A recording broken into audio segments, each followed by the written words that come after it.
Lakeland Public Television, the Bemidji Pioneer, the Brainerd Dispatch, and Northern Community Radio are proud to present Debate Night 2016, a look at our area legislative candidates. And now the State House of Representatives District 10B debate. Your moderator tonight is Ray Gildow. Good evening and welcome to our third and final debate of this evening. We're talking about Debate 2016, where we did 11 state legislative debates over 4 nights on Lakeland Public Television. We're coming to you this evening from our studios in downtown Brainerd, and we're going to be talking to the candidates for District of House 10B. Erin Wagner is a Democratic Farmer Labor candidate, and Dale Lueck is a Republican Party candidate and the incumbent. And our panel this evening is Dennis Wyman, who is the Lakeland Public Television News Director, Zach Kaiser, who is the Brainerd Dispatch News Writer, and Heidi Holton, News and Public Affairs Director for Northern Community Radio, KAXE and KBXE. I'm going to take just a second to go through the rules so that everybody knows how we're going to operate this evening. Each candidate will have 3 minutes to do the opening comments, and the panel will then ask questions. Some will be their own questions, and some will be questions that they've received from the public. The candidates will rotate the order they speak, beginning with opening comments and finishing with closing comments. Each candidate gets 2 minutes to answer the questions, and then each candidate will have a 1-minute rebuttal opportunity. And it doesn't need to be a rebuttal. It can also just be that you thought of something else to add to the discussion. And new this year, candidates will have the option of using 1 minute of bonus time to add on to their answer, or maybe they thought of something a little later on. So you each have a minute bonus, and you may use that at any point that you want to during the debate. Questions continue until we are about 50 minutes into the debate, and then we will move on to closing comments. And we will begin the debate this evening. I got to get my order straight here. Opening comments, I guess we'll start with Ms. Wagner first. Hi, I'm Erin Wagner, running for the State House of Representatives in District 10B, which is Aiken County and most of Crow Wing County. I want to thank Lakeland TV for having me tonight, and for Mr. Lueck for also attending. Then just to give a background on myself, throughout high school and college, I worked at an assisted living facility, so senior care is very important to me. I then went on and got a Bachelor's of Science degree in biology, secondary education, and environmental sciences. During college, I worked as an intern for the University of Minnesota's Cedar Creek Ecosystem Science Reserve, studying climate change. I also did a study abroad in the Canadian Arctic, also studying climate change. After college, I took my first job at Seed Savers Exchange and Heritage Farm, studying for 1 year from harvest to harvest, all I could about plant diversity and how we can help save seeds for our planet. From there, I moved up to the area and took a job at Long Lake Conservation Center, working as a naturalist, teaching kids about nature and conservation and how important they are. Since then, I've been a science teacher and a substitute teacher in our local schools. When I moved here in Aiken, I didn't know anybody, but I have since met my husband. We have an almost 2-year-old daughter. I joined the Aiken Women of Today. I'm actually now the programming vice president, and I've met a lot of great people through that and doing various community events through that. I'm also the treasurer for the Friends of the Rice Lake National Wildlife Refuge. I have worked as the outreach advocate for Advocates Against Domestic Abuse. So those are kind of where my passions are coming from. I want to tell you what I want to fight for if I am elected. I want to fight for more para support, counseling, and mental health services at our schools, for more renewable energy for Minnesota, and more rural recycling programs, for comprehensive programs fighting and preventing invasive species, for affordable senior care and health care, because these are both basic human rights, for better, safer roads, for farmers' rights, for job creation and support of small businesses, for more broadband internet access, allowing people to work or go to school from home, for paid family leave. I myself had an unpaid one, and I know the struggle that it can cause. I'm very pro-union and have been endorsed by AFSCME, the AFL-CIO, the Minnesota Nurses Association, the Minnesota Association of Professional Employees, the Service Employees International Union, Education Minnesota, and Conservation Minnesota. I believe, as the late Paul Wellstone said, we all do better when we all do better. So that is why I'm looking forward to rolling up my sleeves and getting to work for you. Thank you. Thank you. Mr. Lueck. Well, thank you and good evening. My name is Dale Lueck, and I currently serve as your representative in Minnesota House District 10B.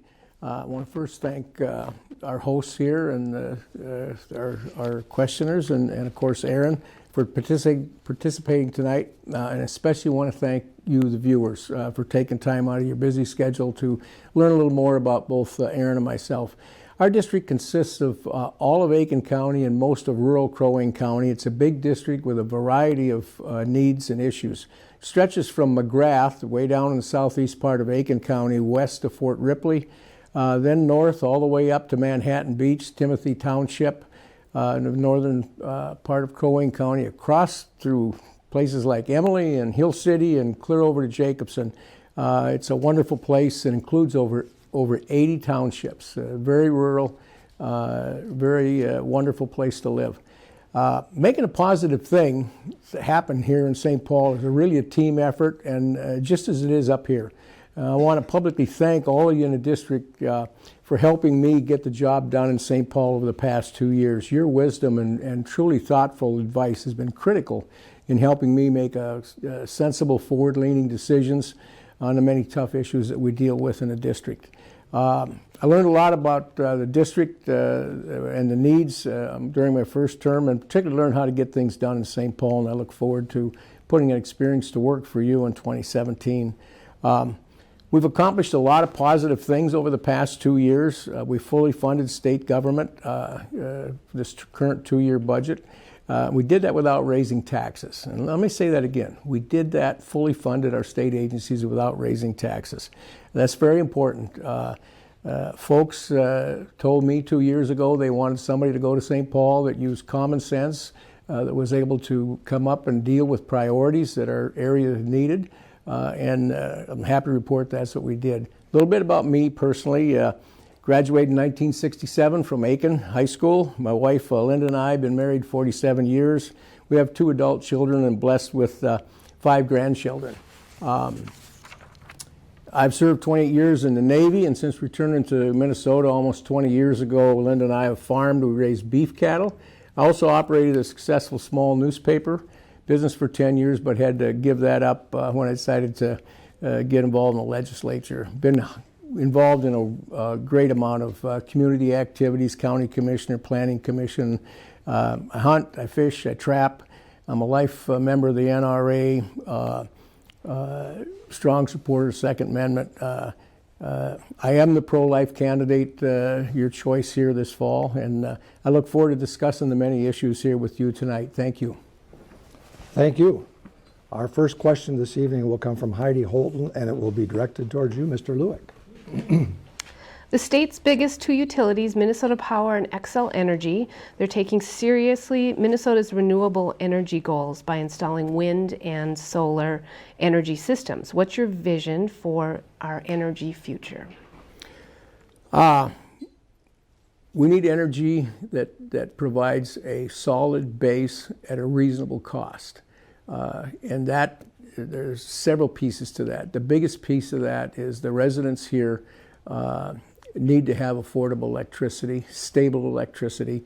The other part of that is our businesses have to have a strong base of electricity. Now, you talked about the goals. Those are state-mandated statutory requirements of those 2 companies to meet those energy goals. They were placed upon them. I don't support going any further than that at this point. We've had this habit in Minnesota of occasionally changing the goalposts. We tell a company, do this and do it over the next 5 or 10 years. And then they get about 6 years down, made a huge investment, and then we start tweaking and changing the rules. So we're very careful about that. We don't want to do that. Now, there's clearly a place for wind energy and solar energy, make no mistake. But we also have to understand that base load is critical. We have to have a certain amount of electricity, whether the sun is shining, whether the wind is blowing. And so we've got to do a very diversified approach to this, bring in all the wind and other types of renewable energies we can, but make no mistake, we clearly have to stay with things like coal, with natural gas, with nuclear power, with hydroelectricity. So I'm an all-of-the-above guy on energy, and first and foremost is we've got to do this in an economic and efficient manner. We cannot damage that widow lady in a trailer house on Social Security by driving her electric bill up, by trying to put on her back the cost of some of these things. And unfortunately, we had to straighten some of that out here with this net metering situation through legislation this past 2 years. Thank you. Ms. Wagner. Yes. Well, it's probably easy to say, well, she just talked about she studied climate change 2 different places, so I know how she's going to vote. I'm also a science teacher. I'm very much a realist. I am aware that I can't just say, oh, today I want all solar and wind power here in Minnesota. That's not realistic. Both Mr. Lueck and myself attended a meeting with the Minnesota utility investors a couple weeks ago, and I got to hear their entire side of why we're not quite where we need to be with renewable energy. I also, though, have met with Conservation Minnesota and understand their goals and what they want to see from our utility companies, and I think they're very reasonable. I, like Mr. Lueck, also want it to be economic and efficient for our state. But I disagree with Mr. Lueck's choice to vote to roll back clean energy in Minnesota last session. I think that we need to keep pushing forward, and I think we were at a really good place with it. And I also disagree with his choosing to vote against the amendment to acknowledge climate change. Climate change is happening, and if we don't recognize that, then we're going to be in big trouble. Mr. Lueck, would you like to respond? Well, that's interesting. We got real work to do down there rather than make, platitudes and statements about whether we think climate change is happening. I'll be the first one to tell you point blank, and I learned this from my granddad and my great-granddad. Climate change is a real thing. It's been a real thing for centuries, for thousands of years. So let's get over this kind of political gamesmanship about whether you believe in climate change or not. You have to be completely unrelated and uneducated not to understand that we're under constant climate change, and we've got a duty to be careful about protecting that. Going back again, you're faced with some tough choices. You don't put people out of work, and you don't drive them out of their homes by driving their electrical bill up or making it impossible for industries to operate in this state. There's a human side to this, and so we got to really match those goals with reality, and that's what I'm about. Well, it's interesting that Mr. Lueck says in person that climate change exists, yet voted to not acknowledge it. So I don't know. Voting and actions are kind of contradictory there. But I will just mention as well that he voted to exempt sulfide mines from solid waste rules, to eliminate Minnesota Pollution Control Agency's Citizen Board, and voted against the Toxic Free Kids Act. If you are at all an environmentalist, this is real work. He considers it not real work to be done. I think it is real work for Minnesota, and it's a value I would take down with me to St. Paul. Thank you. Our next question is from Mr. Wyman, and it's to Ms. Wagner. What should the state's role be in helping to provide for our growing population of seniors? Okay, well, as I mentioned at the beginning, I did used to work at an assisted living place for 8 years. While working there, I actually worked in the kitchen, I worked in the office, and I worked as a housekeeper. Throughout the different years, I had different roles there. So I got to see kind of the whole variety of what seniors are experiencing.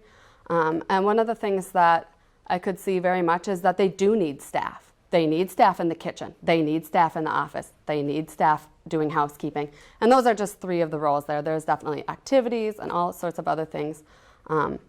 That's just a necessity for getting older. So that's one thing I would like to see is just more staff at facilities like that, which comes from an increase in pay for those staff, because I know that it's hard to retain staff. If you talk to the people that run Aiken Health Services, they talk about they have a high turnover rate there. In addition, they need to have excellent benefits packages. It's very difficult to take care of other people if you don't feel like you can take care of yourself first. If you're not being able to go to regular doctor appointments, and feeling well yourself. So those are things I would like to see. Thank you. Mr. Lueck. Well, that's really a subject near and dear to my heart. You know, my wife and I have been back here about 20 years. As we moved back, Linda's mother had to go into the nursing home. Not too many years after that, my mother spent the rest of her life in the nursing home. So I've been in those nursing homes literally weekly, daily for 20 years. So I can tell you. And I was one of the people that led the charge to make sure to do, and I've been able to see it, to do the very things that Erin talked about fixing the rate structure at the nursing homes so that we can put more money in there, over $200 million total.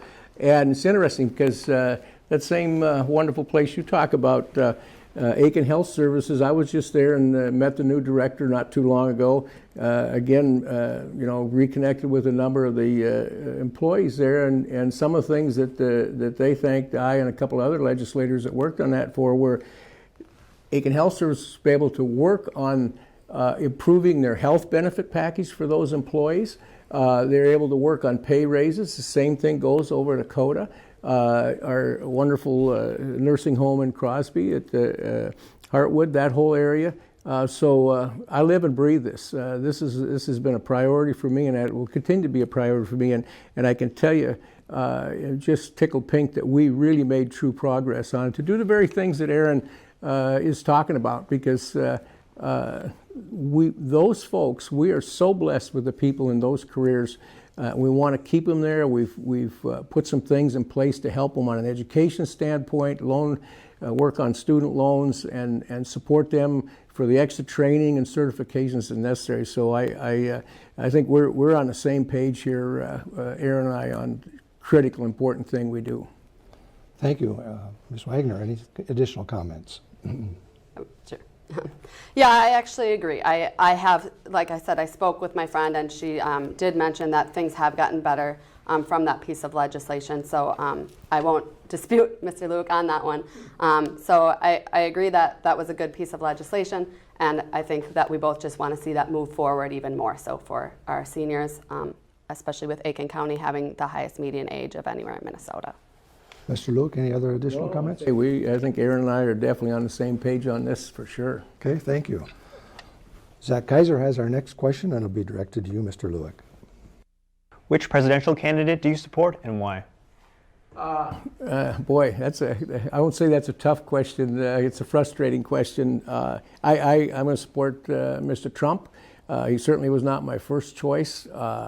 I look at the other side of the equation and the choice there, and I see no choice there. And you know, I could spend the next 2.5, 3 minutes wasting everybody's time going over the horrifying things that I've saw that you know the other candidate has done, not alleged, in important roles in government. But I'm not going to do that.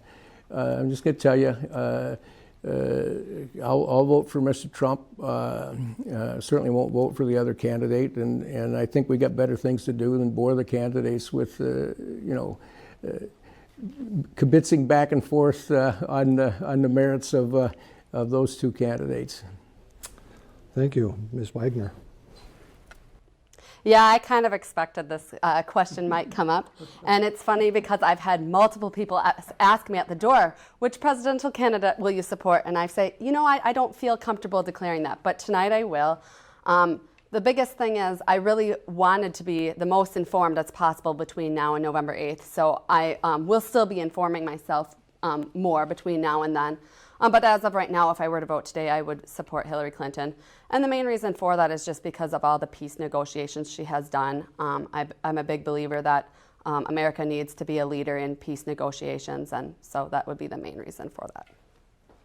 Thank you, Mr. Lueck. Any additional comments on that topic? Like I said, I think we owe it to the viewers here to stick with stuff that's very specific to this area. I mean, let's, you know, they're taking the time to observe this, and we want to let them meet us. They see enough on TV already over the other two. Ms. Wagner, same thing? Absolutely, same thing. All right. Our next question will come from Heidi Holton, and she will direct that to Ms. Wagner. What does lack of broadband mean for those living in rural Minnesota, and how do you think it can be improved?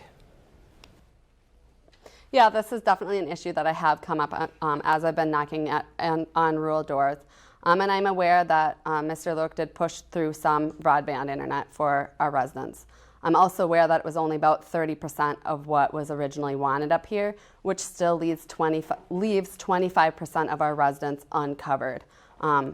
What it means is that they cannot go to work from home, they cannot go to school from home, and even simple things like, I had one lady tell me, if I want to watch a Netflix show, it takes me 2 hours just to download it.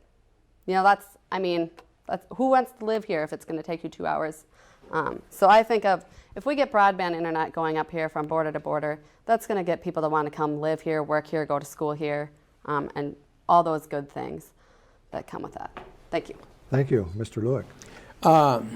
Erin's correct. I did more than push to continue to expand our broadband program. It's called Border to Border Broadband in Minnesota. And we've got some results. And this is down in the southwest corner of Crow Wing County in the Fort Ripley area there.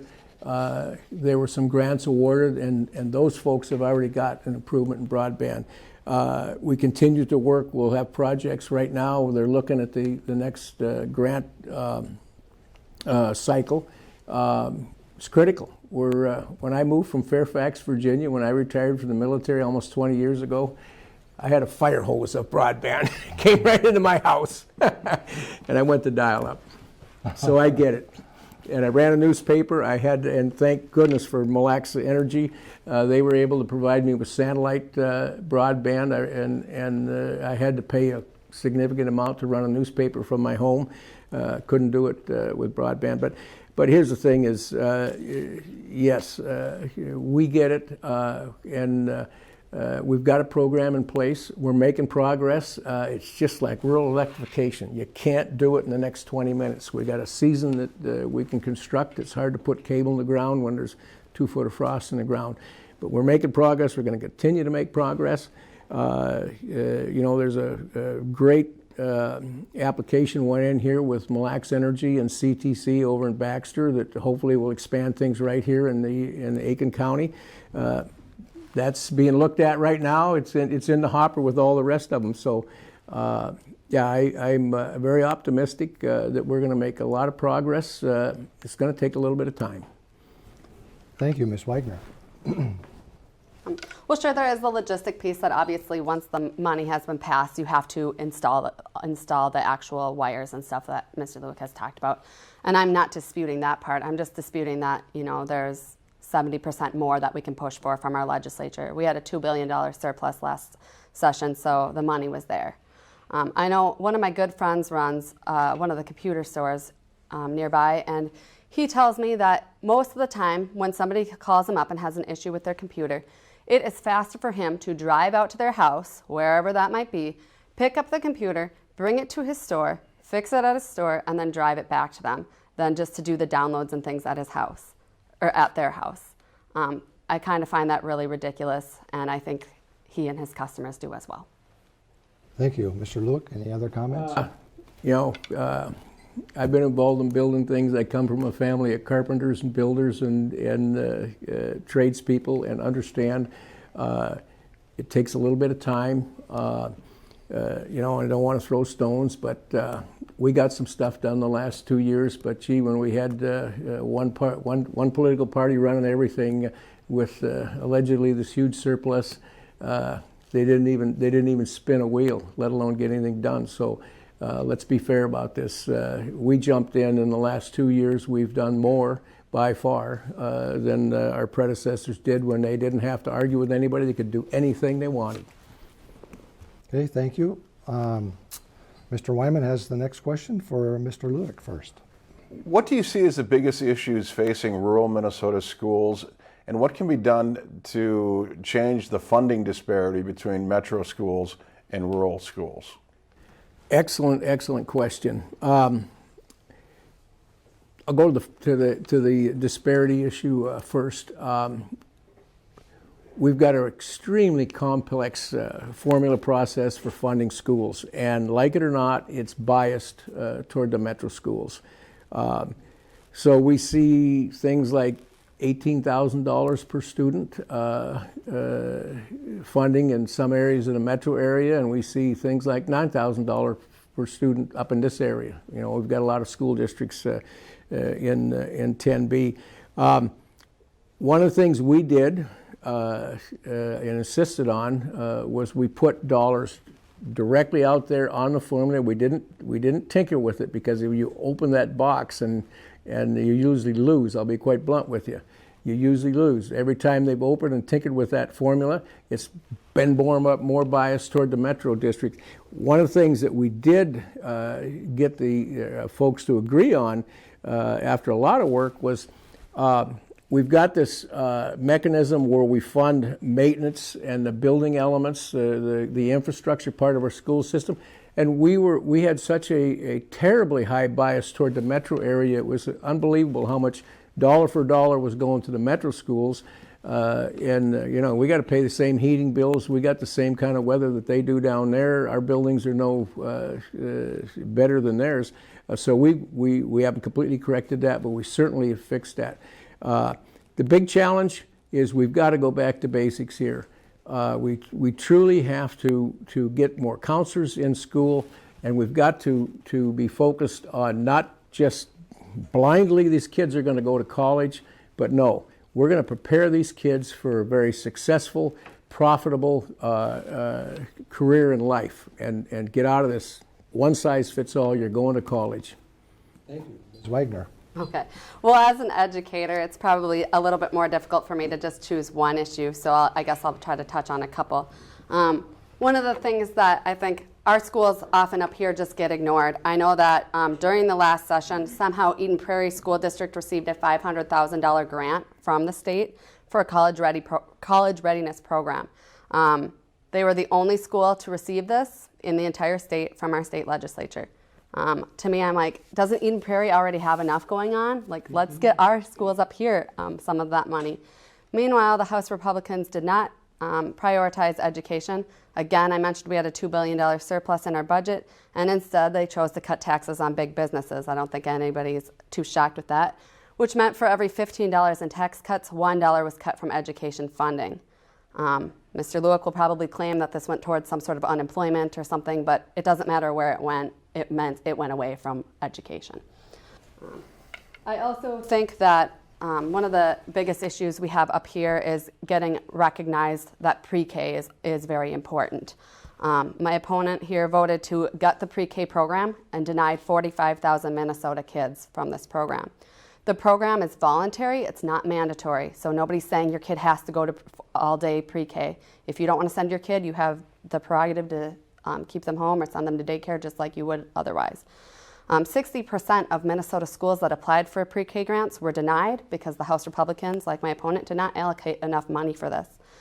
Some local schools, Brainerd Public Schools, Pierce Public Schools, and Staples-Motley Public Schools, were all schools that applied and were denied.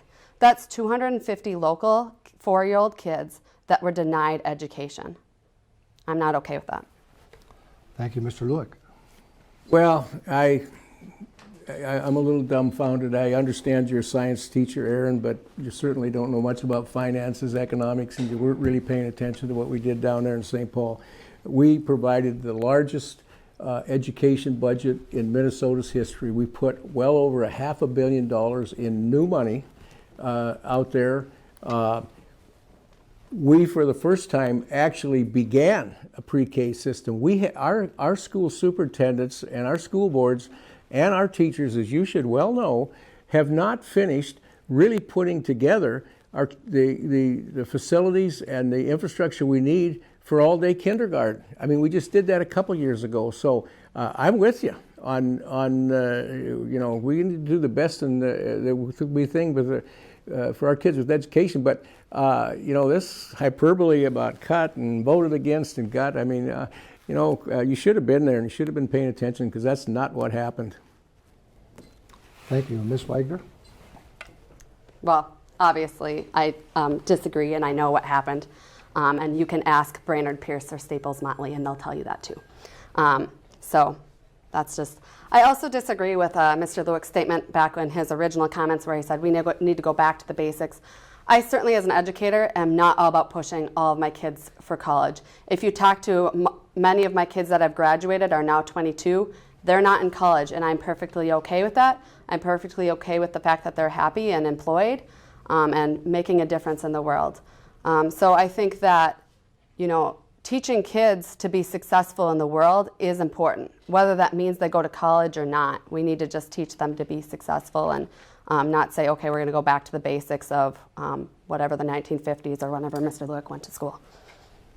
Thank you. Our next question is from Zach Kaiser, and it will be directed towards Ms. Wagner. Police have come under scrutiny since the deaths of Black Minnesotans like Jamar Clark and Philando Castile. What should the legislature do regarding police reform? Regarding, I'm sorry? Police reform. Okay. Wow, I didn't expect this question, but that's all right. I definitely think this is a near and dear topic to me. I don't know that I have a clear answer, but I do know that we need to do something because I think everybody knows that it's going to probably get worse before it gets better on both sides of the issue. So that is something that I would definitely listen to constituents if you have ideas, and I would just try to do my best to help create laws that would help with that. Thank you. Mr. Lueck. Well, I want to make sure I understand the question. So your assumption is that we have to reform policemen or policing? Is that the question, Zach? Okay.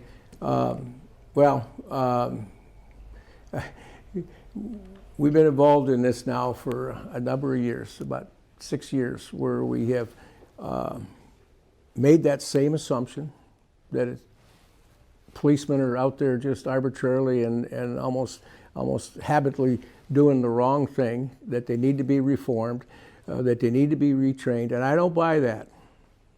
I don't buy that at all. We have got some of the best trained and highest, most professional individuals that are there. They're out there, risk their lives every day. Now, can we always do better in providing training for them? Absolutely. But I even resent the tone of that question. I know those people. My son is in law enforcement.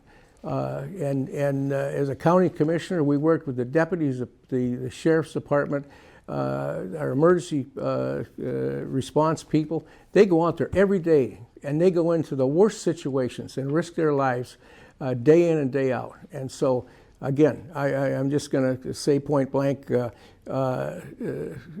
question I think is off base because it starts with the assumption that they need to be reformed. They can always be better and they need our support, not that kind of an attitude. Thank you. Ms. Wagner? I don't have anything more to say on the topic. Okay. Mr. Lueck, any other final comments? No, Okay. I say my son's in law enforcement. A lot of my friends are.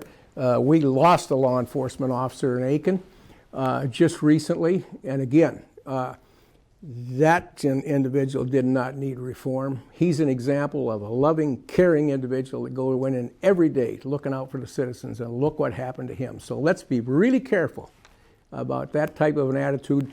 And it starts with our media, and it starts with our government officials. And I saw too much of that, starting right in St. Paul with our governor, literally mocking our police officers over some of the tragic things that have happened. Let's wait till the facts come out. So, again, I've said more than I'm going to on that subject, but yeah, you got to me, Zach, on that one. Okay, thank you. Our next question comes from Heidi Holton, and it will be directed to you, Mr. Lueck. Well, elections can be contentious. There's strong views on issues. How are you in working with your opposition, and not just working, across the aisle, as people say, but if you have to make compromises, coming back to your constituents and explaining why compromises were made? Oh, that's one of the things that I take particular attention to work on at all times. And a lot of things that I've got done for our district here required exactly that type of approach to things. It required, for example, in some cases, a DFLer over in the Senate to carry bill that I was carrying in the House. I mean, that's just the facts of life. I mean, it was good for Minnesota. We did a thing here that helped our probation officers in Aiken County to transition smoothly into a different role. We had a dissolution of the Central Minnesota Correctional Custody thing that put those fine union folks into a real predicament. I worked with a DFL senator that carried the bill on that. We've got all kinds of things that constituents come to me, and I don't even want to, I care less what their political background or approach is. I'm there working for them, trying to resolve the issues that they have to deal with. You learn that way back as soon as you go into public life. As a county commissioner, it's kind of frustrating because I got to take most of that over the phone during the winter when I'm down there. At least when I was up here at Aiken serving as a county commissioner, I could do it over a cup of coffee on a street corner at church after, you saw your constituents every day. That's the one thing I do miss about serving in St. Paul, is you're not there getting that immediate feedback literally every day with the people in the community. So I live and breathe that stuff. That is the most important thing a legislator can do, is listen, make sure that you don't let your own personal biases get in the way, treat every issue as an issue and not be worried about who's bringing it to you. Just look for a solution. Thank you. Ms. Wagner. So I would definitely agree with that last part about listening and trying to find solutions. I know Mr. Lueck has most, not all of his lawn signs say conservative values, and I think that is very much true. I don't think he would disagree with that. That's what he represents in St. Paul, and that's how he's voted nearly every single time. So as far as compromising goes, yeah, he is probably talking to people that are Democratic, but then ultimately he's going to vote conservative every time. So I don't know that represents our people, because our people up here are pretty 50-50. And I think the transportation package is a good example of that. I'm sure there's probably a question on it later, so I won't go into it a whole lot. But I know that Mr. Lueck, back in 2014 at this debate, he said, we've already raised the property taxes for the transportation. This is a priority problem that they're failing at St. Paul to do a simple thing. Okay, well, it's 2 years later. Just saying. Thank you. Mr. Lueck. Rebuttal. Well, we can talk about transportation a little premature. I'm sure we'll get that question in a little more detail, but and I'll say that again. We had the money in 2014. We got the money sitting there today. We've already collected in the form of sales tax on tires, on auto truck repairs, and we simply have to dedicate it. I carried a bill to do just that.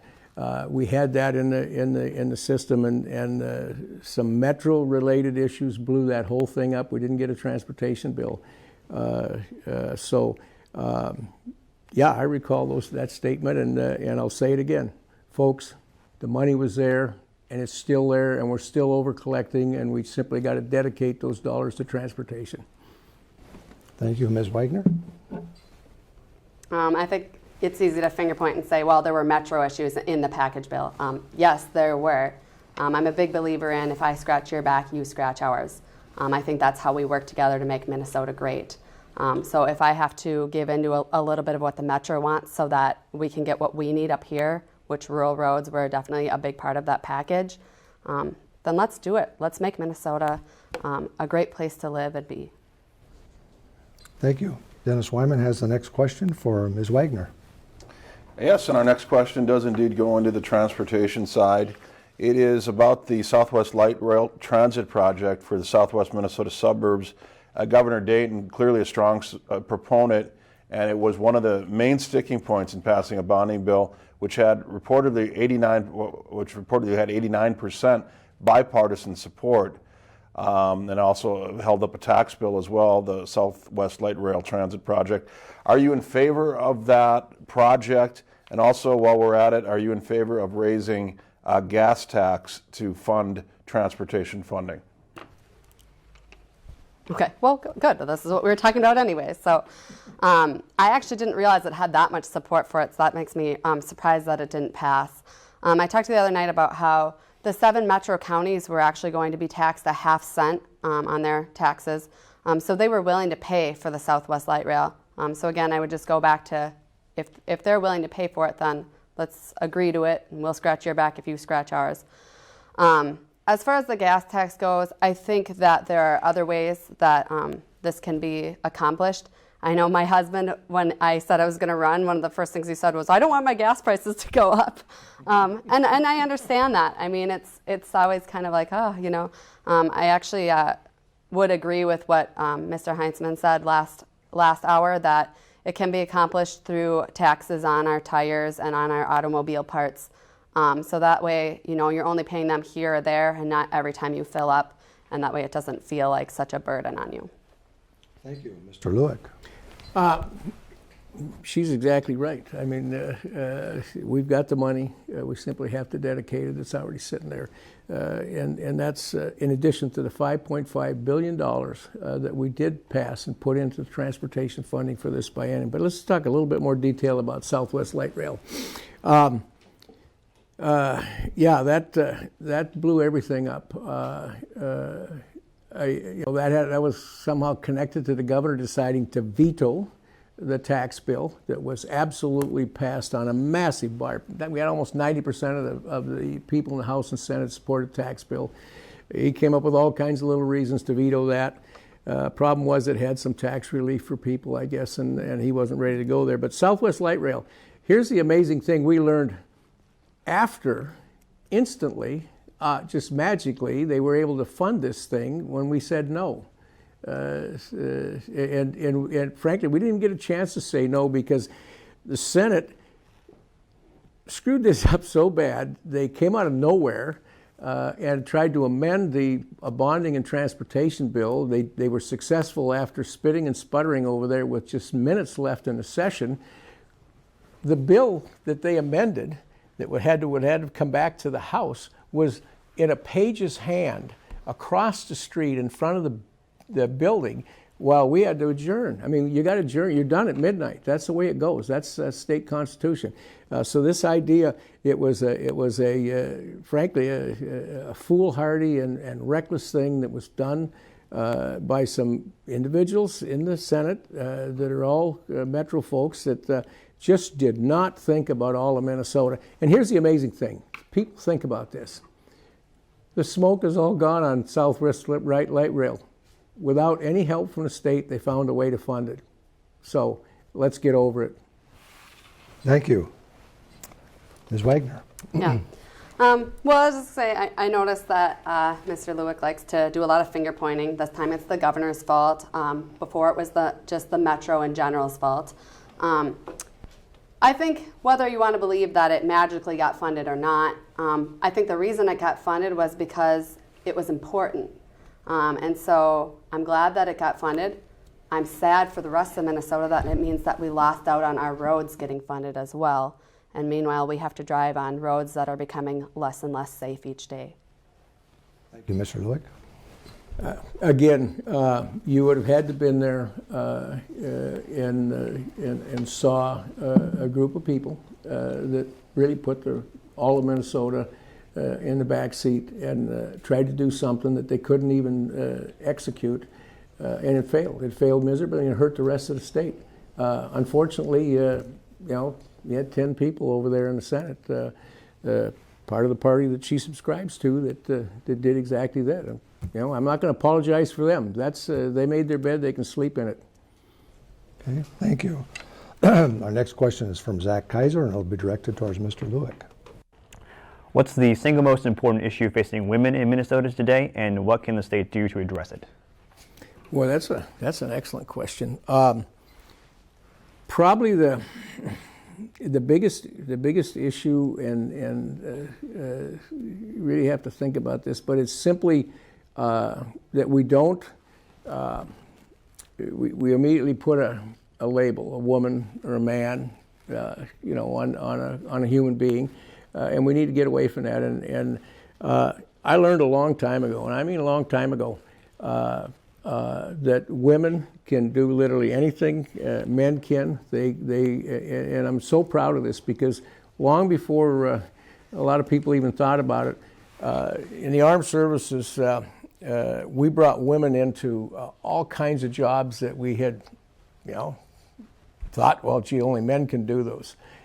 When I was a young sailor at the Naval Diving School as an instructor there, one of the first woman electricians that I met, she had augmented from a clerical job and was just outstanding. This is, I'm talking a long time ago. I was proud to be one of the instructors that trained the first female Navy diver. We broke real tradition many years ago. That was back in the middle 70s. The last job I had in the Navy, I was supervisor of Navy diving at Washington, D.C. at Naval Sea Systems Command. We did a whole bunch of, we did the policy stuff. We wrote the diving manual, considered the Bible of all the world's diving procedures. We did all the funding. The individual that relieved me, and I was so proud, her name was Bobby Scully. Yes. She relieved me as supervisor diving for the United States Navy. So I live and breathe that, and we got to look at these people as people and get out of the labeling. It's that simple. Thank you. Ms. Wagner. Yeah, I would actually agree with that. I think it is detrimental to women when you say things like the fireman is coming rather than the firefighter. And I think certainly pay is part of that. I think everybody, Mr. Lueck, I just heard him say yes. I think everybody is now aware that women should be making the same as men. So let's just get that happening. As a science teacher, of course, it's important for me to see women try to go into more math and science careers and see them in those roles. I think just a general empowerment of women, which has come a long way. We've seen it. It's coming more and more each day, but that needs to continue. Being aware that, as Mr. Lueck said, that you can be anything that a man can be, and we don't have to say you're a man or a woman. You're a human. You're a person. That's what it comes down to. Thank you. Mr. Lueck, any additional comment? I think we are clearly on the same page on this one, that's for sure. All right, this will be... Oh, you have an addition? Sure. Sorry. No, that's okay. I just thought of, as I mentioned at the beginning, I do have an almost 2-year-old daughter, and I think that this is going to be really important in the future for her and for all the young girls out there. Okay, thank you. This will be our final question. It will be from Heidi Holton to Ms. Wagner. How do you think our state is doing in terms of combating aquatic invasive species? And what are your hopes for our lakes and waterways, and what are your fears? Okay. Before you answer that, I'd just like to say we aren't going to have time for rebuttals. So okay, you each have just your, answer. Just the answer, please. Okay. Well, and I have met with people from the DNR about this. I actually had a man come speak to my classroom last spring that was about aquatic invasive species. I know that zebra mussels are a problem, as well as some others. I know that right now there aren't very great treatments out there. So once a lake's infested, it's kind of infested. There have been some treatments that have worked, but overall it's been not great. So the biggest thing is trying to prevent the spread of them. Having more funding for people that are willing to check boats, for more information about it, I think would be really helpful for our state. And I know that's one of the goals of Conservation Minnesota, and it's definitely a big goal of mine as well. Thank you. Mr. Lueck. Yes, that's an important issue, and it particularly affects us up here in north central Minnesota and further north with our beautiful lakes. We have really worked hard and put additional funding during this current budget to make sure, and we get those dollars right down to the local level so that the folks are properly supported out there at the public accesses. So they can do inspections, they can help and educate people on how we prevent these things from spreading, because Erin's right, it's just like health. Prevention is really a good thing, and if you can prevent the entry of an aquatic invasive species, that's the best thing possible. I spent 2.5 hours last night at Garrison City Hall at the Mille Lacs Lake Fishery Advisory meeting. It's a monthly meeting, and obviously as a legislator intimately involved in that. We've done an aid package for the area. And also we're working with the fine folks at the DNR to figure out how we're going to get that fishery back, the walleye element of that fishery back on track. And one of the key things that we talk about is exactly where the zebra mussel issue is in Mille Lacs Lake. Now, there's actually a little bit of good news. We've been carefully monitoring that, and it gets extra scrutiny because of the situation in that lake right now. And, you know, let's put it this way, it's a heck of a situation when you have to say it's good news that it's not as bad as it was. But believe it or not, there's a little bit of stability there, and now it doesn't appear that the zebra mussels are increasing. But we've got to really dig into the research and come up with a way to fix this, because prevention won't totally solve it. Thank you. We'd like to move to the final 2 minutes each for your closing comments, and we'll start with you, Mr. Lueck. Yes, well, first of all, I want to thank everyone for spending the time with us this evening, and it's really been enjoyable, and I hope you've got a better perspective on both where Erin and I come from and what we see as things that are critically important here to our folks in the district. Talk a little bit more about at least folks that agree with me or endorse me or supported me, and endorsed by MCCL, and again, that's a Right to Life group. And that's based on record, not on filling out questionnaires. It's based on my voting record and what I've done. Minnesota Care Providers is another group that oversees and looks at nursing homes, long-term care. They've got their endorsement. NRA rated A endorsed, and endorsed by Minnesota gun owners on Second Amendment rights. This is one of the proudest endorsements I have, and that is operating engineers. Union shop, the local 49ers endorsed me, and there's another example of where some of the greatest equipment operators happen to be by gender women, but they're great equipment operators.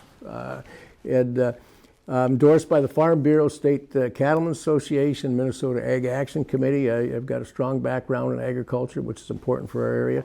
Minnesota Chamber of Commerce, Minnesota Grocers Association, National Federation of Independent Businesses, and that's just a few. But try to work on the whole aspect of everything that we need to do here in the district. Just really straightforward. I'm about getting things done. I'm about looking at things and making sure we make fact-based decisions. I know that we have to establish priorities. We have to make tough choices sometimes. And that's what I'm about. And look forward to, with your support, going back in November and working another 2 years for you. Thank you. Ms. Wagner. Am I allowed to still use my bonus minute? I think so. Okay, I'll take it. All right, so I just wanted to cover a few issues that we didn't get questioned on that I think might still be important to the viewers out there. One would be mental health. We are actually nowhere near capacity for our mental health services right now. About 10 years ago, the Brainerd Regional Human Services Center was voted by the Republicans in office at the time to be shut down and tore down. And I'm aware that's not Mr. Lueck. But it's unfortunate that that happened, because that means that all of our mental health patients from around here now have to go to either St. Peter or Anoka. It was brought to the legislature a request for these outdated buildings to be updated and increased with their staff this last session, but the legislators never got around to it. It was not a priority for them, but it would be a priority for me. I just don't believe that it's fair to leave the staff there unsafe and the patients underserved. I also am a big believer that the mental health issues start young, so if we can get more mental health services in our schools so that it's before that ever happens, that's really excellent. I expected to be asked about MNsure, which didn't come up, but I know that's an important issue out there too. I have a lot of people bring up healthcare. So right now we've had premiums go up in some cases over 50%, and that's obviously way too high and not acceptable for you, Minnesota.